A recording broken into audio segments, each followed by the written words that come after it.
les va? Shalom Ubrajá, paz y bendiciones. Un gusto de estar con ustedes mirando como siempre a las escrituras, la palabra del Señor. Vamos a hablar algo hoy que va a ser un poquito conflictivo, creo, pero creo que va a ser también de mucha luz, de mucha bendición.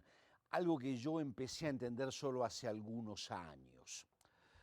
Claro, la Biblia es la palabra del Señor y es la historia de Israel y es la base de fe para todo creyente.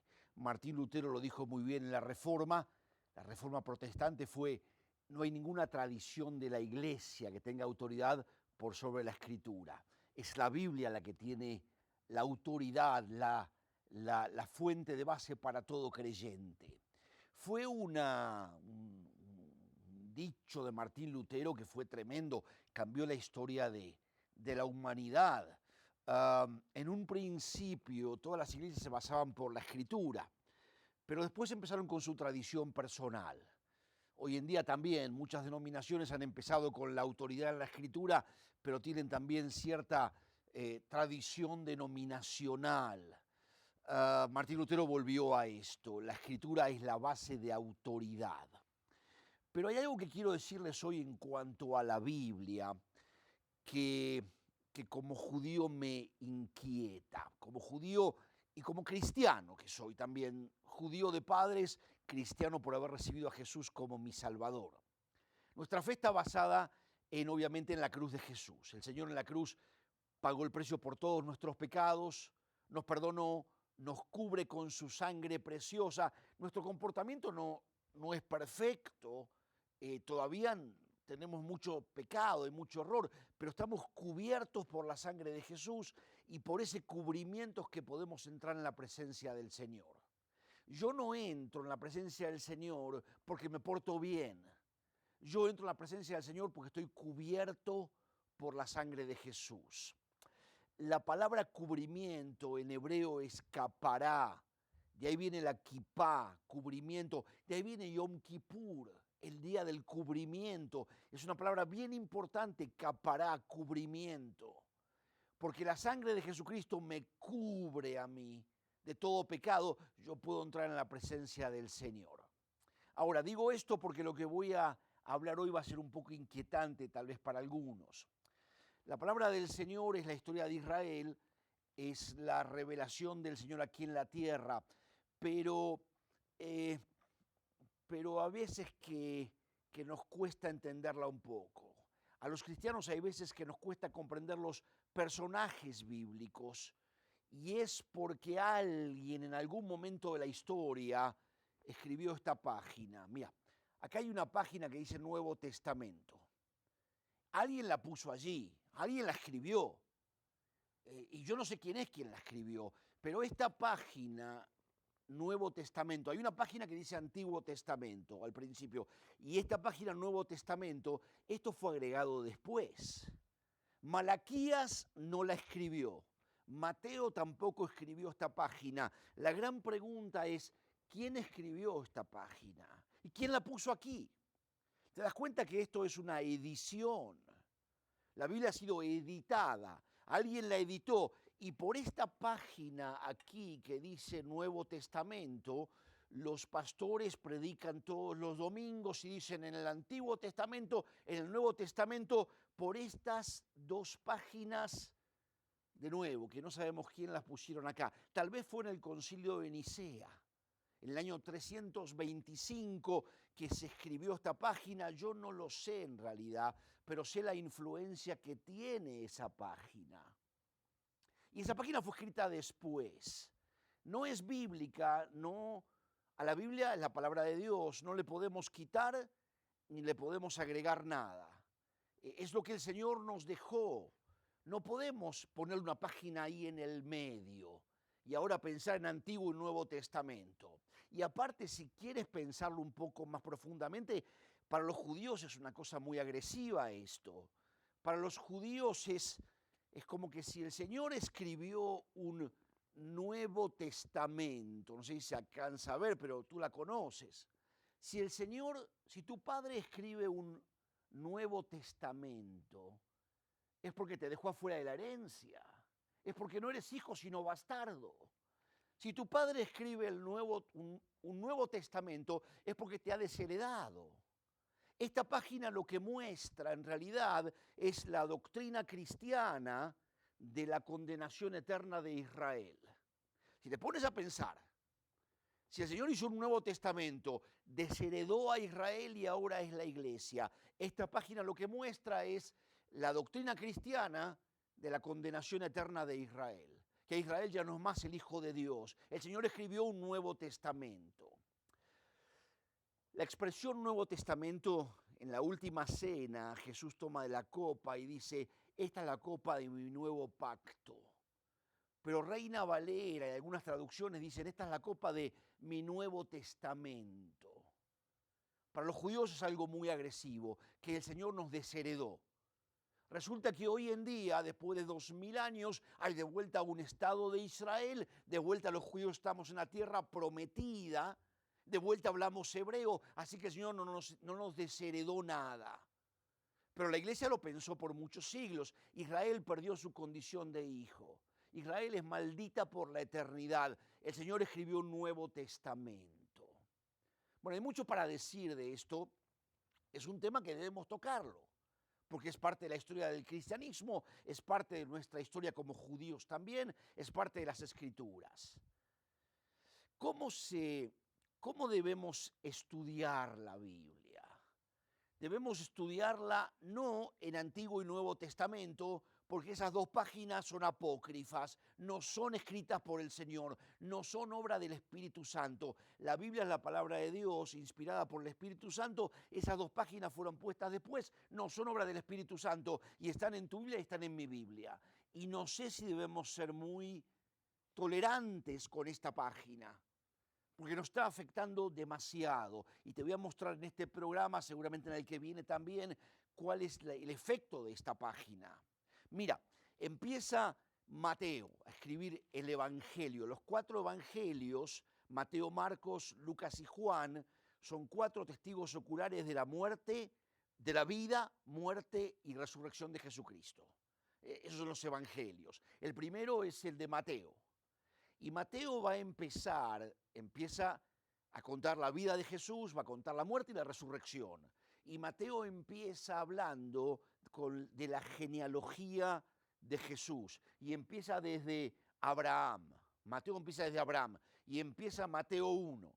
Primera página de lo que llamamos el Nuevo Testamento. Empieza Mateo 1. Abraham fue el padre de Isaac. Isaac el padre de Jacob. Jacob de José y sus hermanos, y viene toda la genealogía desde Abraham hasta Jesús. 2000 años. 2000 años de Abraham a Jesús. Y de Jesús a nosotros, 2000 años también. 2000 años de Biblia. 2000 años de la historia de Israel. 2000 años de Abraham hasta Jesús. Es muy interesante para nosotros ver que en este momento estamos justo en el medio de Abraham hasta Jesús. Acá ves un chart, un gráfico que lo vamos a usar bastante, de Abraham hasta Jesús, la genealogía. Así empieza Mateo capítulo 1, son 2000 años. Y sabes que de Jesús hasta nosotros que estamos allá son 2000 años también. 2000 años de Israel, 2000 años de la Biblia y van a ser después 2000 años de la historia de la iglesia, que es fascinante. Como cristiano 100% que soy, también la historia de la iglesia es parte de mi historia, pero también la historia de Israel. Pero fíjate lo que hace Mateo, Mateo 1. Mateo al principio de esto, ¿no? Alguien le metió la página Nuevo Testamento antes, pero Mateo escribió antes, Mateo, la época de Jesús. Esto debe haber sido escrito en la década del 40, del 50, después que Jesús estuvo aquí en la tierra. Mateo dice, Abraham, Isaac, Jacob, toda la genealogía hasta Jesús, el cuadro que ves atrás, justamente, obviamente. Pero después Mateo dice esto, Mateo 1, 17, capítulo 1, versículo 17, y es de lo que te quiero hablar en este día y vamos a hablar bastante. Mateo dice, de manera tal que, después de toda la genealogía, Mateo dice, de manera tal que, desde Abraham, después de haber hecho toda la genealogía, de Abraham hasta Jesús, dice, de manera tal que, desde Abraham hasta David, este punto, esto es una raya del tiempo, ¿verdad?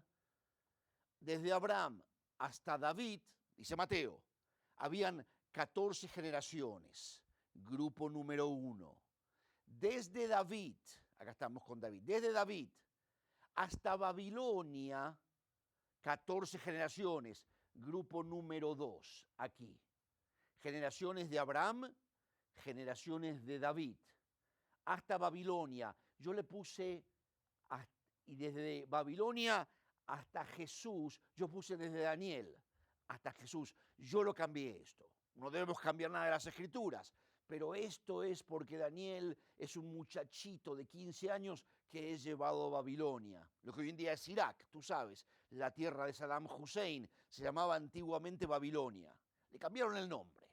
Babilonia de antes es Irak de hoy en día. Entonces, desde David, acá tenemos David atrás mío, desde David hasta Babilonia o hasta Daniel, 14 generaciones, grupo 2. ¿Sabes cómo se llama esto? Se llaman las generaciones de David o período del primer templo. Y después va a decir Mateo, desde Daniel o desde Babilonia hasta Jesús, 14 generaciones. Esto es Mateo 1:17, ¿sí? Es bien profundo por lo siguiente. Mateo está tomando toda la Biblia, lo que llamamos como Antiguo Testamento y Nuevo Testamento aquí. Mateo toma toda la Biblia, pero no dice había un Antiguo Testamento, había un Nuevo Testamento. No, él no lo ve así. Mateo ve toda la Biblia, desde Abraham hasta Jesús, toda la Biblia, y Mateo lo divide en 3 grupos. El grupo de Abraham, las generaciones de Abraham o la formación de Israel. Yo estudié en Israel un curso en la universidad allá que era la formación de Israel, eran las generaciones de Abraham. Lo mismo que Mateo pensaba como estas 14 generaciones es la formación de Israel o generaciones de Abraham. Mateo después dice las generaciones de David o periodo del primer templo, todas estas generaciones. Y ahora vamos a ir viendo, a medida que vamos avanzando, algunos personajes que aparecen allí. Y Mateo dice, grupo número 3, las generaciones de Daniel o de Babilonia. Yo le puse Daniel, porque con Daniel empieza el exilio en Babilonia. Las generaciones de Daniel o periodo del segundo templo. Claro, Daniel está en Babilonia, regresamos después con Esdras y Nehemías, vamos a ver un poquito, y este es el segundo templo. En la historia de Israel hay solo 2 templos, porque fue destruido el templo solamente 2 veces. El templo de David, el primer templo, el templo después del cautiverio de Babilonia, se llama el templo de Daniel o el templo de Esdras o Nehemías, segundo templo. Y el templo de Herodes, no, el templo de Herodes es una ampliación que Herodes le hizo al segundo templo. ¿Sí? Es la última generación del segundo templo. Pero lo que quiero que vayamos es a esto. Nunca pensamos nosotros en la iglesia de esta manera. No pensamos en la iglesia de esta manera y esta es la manera en la cual Mateo piensa. Esta es la manera bíblica de mirar la Biblia. En la iglesia, ¿cómo lo pensamos? En la iglesia pensamos Antiguo Testamento, todo este tiempo, todo, Daniel, hasta acá, hasta el regreso de Babilonia. Pensamos en Daniel, pensamos en Esdras, en Nehemías y se acabó el Antiguo Testamento. Unos años entre medio que no sabemos qué pasó, que es el periodo griego, es importante, y después acá el Nuevo Testamento. Los evangelios son literatura judía de la última generación del segundo templo. Los evangelios, el Nuevo Testamento, las cartas de Pablo son todas de la década del 60. Recién en el 70 va a ser destruido este segundo templo. Vamos a verlo de cerca. Esto es lo que llamamos como las generaciones de Daniel o periodo del segundo templo. Va a terminar todo esto en el año 70 después de Jesucristo. Este es el final del Antiguo Testamento, los años de silencio, los años intertestamentarios y el Nuevo Testamento. Quiero que lo pienses así. El Nuevo Testamento, lo que tú llamas el Nuevo Testamento, lo que yo llamo el Nuevo Testamento, que es una frase muy ofensiva realmente para los judíos, es literatura judía del Segundo Templo. Literatura judía del periodo del Segundo Templo. Pero vamos un poquitito al principio, vamos un poquitito desde el principio para que lo entendamos bien. Vamos a recapitular un poco. Lo primero que te pregunto es, ¿por qué somos compasivos con alguien que puso una página acá en el medio? Y que esa página nos está, nadie sabe quién la puso. No sé, si tú sabes, yo estudié mucho, tal vez sea en el Concilio de Nicea, año 325, Constantino, no sabemos. Lo que sí sabemos es que es una página muy ofensiva y que está dividiendo la Biblia. Y de acuerdo al texto mismo, no de acuerdo, esto es tradición de la iglesia, la página esa. De acuerdo al texto mismo, Mateo, no yo, no mi tradición, no mi denominación, no los judíos, no un grupo de cristianos. Mateo, el texto bíblico, Mateo capítulo 1, versículo 17, de manera tal que habían 14 generaciones de Abraham hasta David, 14 de David a Babilonia, acá atrás, y 14 de Daniel, eso sí lo cambié, o Babilonia hasta Jesús, el grupo D. Entonces tenemos que en la Biblia hay tres grandes, hay un antes y un después de Abraham. Bueno, antes de Abraham, ¿qué hay? El diluvio, la creación, el diluvio, la torre de Babel, pero con Abraham todo cambia. El Señor le dio a Abraham una palabra y una promesa. Te daré una descendencia, no podía tener hijos, y te daré una tierra. Abraham sale sin saber a dónde va. El Señor dice, te daré una tierra y te daré una familia, una descendencia. Estas son las generaciones de Abraham. En las generaciones de Abraham aparece Moisés. En las generaciones de Abraham aparece Abraham, Isaac, Jacob, José, hay varios. Pero ¿te acuerdas de Moisés? Moisés está inmerso. ¿Quién es Moisés? Moisés es un tremendo hombre de Dios que el Señor lo llama para que vaya a Egipto a sacar al pueblo y llevarlo a la tierra que el Señor le prometió a Abraham. No puedes entender a Moisés si no lo entendés en las generaciones de Abraham. Moisés no hace cualquier cosa. Moisés hace lo que el Señor le dijo, que saque al pueblo de esclavitud para llevarlo a la tierra que el Señor le prometió a Abraham. Son los hijos de Abraham, de Isaac y de Jacob. Abraham es la cabeza. Ve a buscar a los hijos de Abraham, de Isaac y de Jacob. Sácalos de esclavitud y llévalos a la tierra a la que yo le prometí a Abraham. Y Moisés está inmerso. Está ahí, es parte de las generaciones de Abraham. Si no, no lo puedes entender. ¿Quién es Josué? Acá pusimos a Josué. ¿Quién es Josué? Josué es un tremendo guerrero que el Señor lo usa para conquistar la tierra que el Señor le prometió a Abraham. A Josué no lo entendés. No tiene sentido Josué separado, está inmerso en las generaciones de Abraham o la formación de Israel. Debemos verlo así, si no, no lo vas a entender. No lo vas a entender. En nuestra Biblia está esa página y hay algo más que te voy a hablar en un momento. En nuestra Biblia tenemos a los profetas, todos apilados juntos. ¿Te acuerdas cuántas páginas escribió cada uno? Isaías y viene Jeremías y después viene Ezequiel y viene Daniel. ¿De acuerdo cuántas páginas? ¿Dónde vivió el profeta Ageo? ¿Grupo 1, grupo 2 o grupo 3? Casi nadie sabe.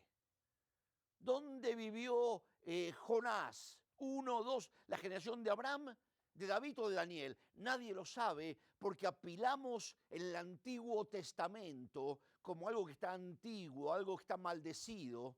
Apilamos ahí a todos los profetas juntos y los pusimos en nuestra Biblia, no sé, en el concilio de Nicea, tal vez fue hecho en otros concilios, pusimos acá a todos los profetas de acuerdo a cuántas páginas escribió cada uno. ¿Sabes quiénes son los profetas? Son tremendos hombres de Dios que predican en un momento, hablan en un momento, que tenés que conocer el contexto, si no, no lo vas a entender. Si estudiamos Antiguo Testamento, Nuevo Testamento, nunca vamos a entender nada de la Biblia. Lo primero es esto, formación de Israel. Y aquí está Moisés, y tenés que entender lo que está inmerso en Abraham. Y aquí está Josué. Y después vienen los jueces, y después viene Samuel, el profeta Samuel, y están inmersos, son la formación de Israel. Pero de repente todo cambia. De repente va a venir un hombre que se llama acá David, acá lo tenemos, David. De repente va a venir David y con David ahora de repente todo va a cambiar. Porque ahora David son unos 1000 años. De Abraham, 1000 años es David. Y 1000 años más va a ser Jesús. Es justo el medio. David, con David todo cambia. Ya no es más la formación de Israel. Ahora con David es Jerusalén y es el templo y es la casa de David. Hay un antes de David y un después. Antes de David era la formación de Israel, ahora va a ser Jerusalén. David es coronado rey y lo primero que hace es conquistar Jerusalén. Y te preguntarás por qué. Bueno, no sé si podemos contestar eso ahora, pero es que hay una Jerusalén celestial, el cielo, la ciudad del Señor, y hay una Jerusalén terrenal acá en el Medio Oriente. Y creo que David quería que hubiera contacto entre la Jerusalén celestial y la Jerusalén terrenal. Pero lo cierto es que con este hombre, con David, todo cambia y ahora empezamos con Jerusalén y va a edificar David el templo. David dice, ¿cómo puede ser que yo viva? Es rey, nuevito, recién coronado. Y dice, ¿cómo puede ser que yo viva en un palacio y el arca? ¿Sabes qué es el arca? Es una copia del trono de Dios en los cielos, aquí en la tierra. Hay un arca igualito en los cielos, es el trono de Dios en los cielos. El Señor se lo había dado a Moisés y Moisés lo copió y lo hizo acá en la tierra. ¿Cómo puede ser que el trono de Dios, la copia del trono de Dios, el arca, esté en medio de unas tiendas, en medio de cortinas, y yo viva en un palacio? Le haré una casa al arca, un templo al arca, le haré un templo para que adore ahí. Y aparece el Señor y dice, yo le pedí a David eso, yo le pedí a David una casa, yo no le pedí tanto a David. El Señor está enamorado del corazón de David, creo yo. Le viene a Natán, al profeta, le dice, dile a David que él no me edificará una casa a mí, que yo le edificaré una casa a él. Cuando David habla de una casa, habla de un edificio para el arca. Cuando el Señor habla de edificarle una casa a David, habla de una dinastía. Habla de una familia, la dinastía de David. Y acá comienza la dinastía de David, acá. Y de David va a venir uno que va a ser rey eterno en Israel. Y de David vino Jesús. Y como no lo recibimos los judíos, el Señor ascendió, pero vuelve para reinar en la ciudad de David, en Jerusalén. Acá empezó con Abraham, obviamente, muy importante, la formación de Israel, pero ahora tenemos período del primer templo, las generaciones de David, el templo, Jerusalén, las promesas de Dios se hacen cada vez más cercanas y el que entra a Jerusalén es como entrar al cielo. El que entra al cielo es casi como entrar a Jerusalén. Y después de David viene Salomón, su hijo, el hijo de David, Salomón, un imperio tremendo. Ahora, hay cosas impresionantes. La reina de Saba viene. Y no, la reina de Saba, una reina pagana, viene de lejos y dice, lo que me contaron en mi pueblo es poco en relación a lo que he visto en estos días. Obviamente el rey de los cielos, el Dios de los cielos, está en medio de ustedes. Eso era, que viniera un pagano y viera lo que pasa ahí en Jerusalén y que entonces diga, el Dios de los cielos está acá en medio de todos ustedes. Pero sabes que Salomón, aunque era muy sabio, llenó de impuestos a todo el reino. Llenó de impuestos, puso una ostentación de oro en Jerusalén. Muchos no saben esto. El día que Salomón muera hay una revolución. Y Israel, el país, todo el país queda dividido en dos. 10 tribus se separan y quedan solamente 2 tribus en Jerusalén. Y vamos a tener que seguir con esto mañana, en el próximo programa. Vamos a seguir en el próximo programa porque estoy mirando el reloj, se nos acaba el tiempo, pero quiero que entiendas esto en este programa de hoy. Quiero que al menos entiendas que la Biblia no es Antiguo Testamento y Nuevo Testamento. La Biblia son 3 grupos de 14 generaciones. Así es como lo debemos mirar. La dinámica es diferente. En el próximo programa te lo voy a explicar un poquito más en profundidad para que puedas entender bien cómo trazar las escrituras. La próxima nos vemos. Shalom Ubrajá. Paz y bendiciones.